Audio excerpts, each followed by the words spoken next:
Почитувани, неспособната влада предводена од СДС продолжува со поставување на нестручни и некомпетентни кадри на раководни функции по институциите низ државата. СДС продолжува со политичка чистка на сите професионалци кои не се согласуваат со нивната политика. Само неколку дена откако Дејан Јовановски беше именуван за член на извршниот комитет на ВМРО-ДПМНЕ, владата на СДСМ го разреши од функцијата директор на Спортската академија, а на негово место назначи професор по историја.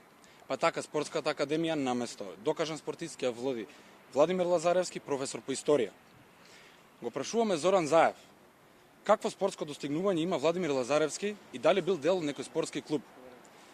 Со какво искуство во спортот ќе придонесе за развој на оваа академија?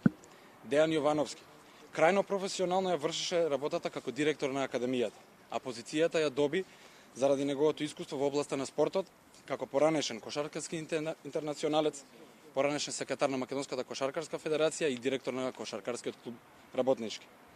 Водејќи се по принципот на Заев, од чистачка до директор за партизација на институциите, очигледно дека на СДСМ не му се важни успехот и придонесот во полето на македонскиот спорт, а со тоа и успех и придонес за Македонија како земја.